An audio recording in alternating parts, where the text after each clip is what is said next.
ఉపేంద్ర నాకు అనిపిస్తే గుడి కట్టేస్తానా. గాడ్ ఈజ్ గ్రేట్, నేనే గాడ్. బ్రో ఉప్పి దాదా రియల్ స్టార్ యూఏ ఎలా ఉంది అన్న? ఇప్పుడే ప్రీమియర్ షో చూసి వచ్చినా. ఉపేంద్ర నాకు అనిపిస్తే గుడి కట్టేస్తానా. సినిమా తీయాలన్నా ఉన్నది ఉన్నట్టు చూపెట్టాలన్నా ఉన్నది లేనట్టు చూపెట్టాలన్నా దమ్మున్న డైరెక్టర్ ప్లస్ యాక్టర్ అయితే మన ఉపేంద్ర అన్ననే అన్న. 2040లో ఎలా జరుగుతుంది, తిండి కోసం ఎలా తిప్పలు పడ్డారు ఏందని అన్న. తిప్పలు పడుతుంటే మనకి అంటే ఇట్లా బాధ అనిపించాలి, ఏదో ఫీల్ అనిపించాలి, కానీ మనం ఆ క్యారెక్టర్లో దూరిపోతామన్న. మనం నిజంగా వాళ్ళు ఉన్నమేమో అనిపించేది. కామెడీ కానీ ఉన్నది, డైలాగ్స్ కానీ, ఆ యాక్టింగ్ కానీ బుర్ర పాడన. వింటేజ్ ఉపేంద్ర బ్యాక్ అంటే పాతకాలంలో మనం చూసాం కదా రా నేను 10 సంవత్సరాల తర్వాత తీసిండు. ఇన్ని సంవత్సరాల నుంచి వెయిటింగ్ అన్న ఆ డైరెక్షన్ కోసం, యాక్టింగ్ కోసం. ఫైనల్ వచ్చేసింది అన్న.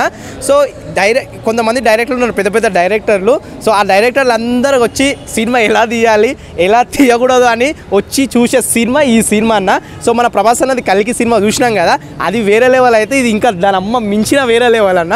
సో ఇక్కడ చూసుకుంటే మనకి పుష్ప కానీ, బాహుబలి కానీ, ఇక్కడ కల్కి కానీ, సలార్ కానీ అన్ని రికార్డులు బద్దలైపోతాయన్న. అట్లుందన్న మూవీ అయితే కిర్రాక్. ఏమంటావు మరి ఉపేంద్ర యాక్టింగ్ కి? చెప్తున్నా కదన్న 10 సంవత్సరాల నుంచి వెయిటింగ్ అన్న. ఆయన గురించి తెలియదు అన్న. ఉన్నది ఉన్నట్టు మాటలు కానీ, డైరెక్ట్లు కానీ, ఆ చూసే విధానం కానీ ప్రతి ఒక్కటి చూపించిందన్న. సో సినిమాలో ఏం అంటే ఒక పాయింట్ మీద నడుస్తుంటుంది అన్న సినిమా.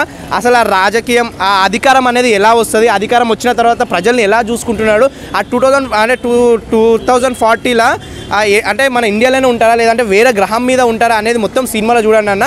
సో కొన్ని పాయింట్ల మీద బేస్ చేసుకొని సినిమా తీసింది, కానీ ఆ సినిమా తీసే విధానం కానీ, ఆ చూపించే విధానం కానీ చాలా రియాలిటీగా ఉందన్న. అయ్యో ఎలా ఉంది ఒక్క ముక్కలో అన్న? ఒక్క ముక్కలో చెప్పాలంటే గాడ్ ఈజ్ గ్రేట్, నేనే గాడ్. అంతే అన్న, అంతే, ఇంకేం లేదన్న.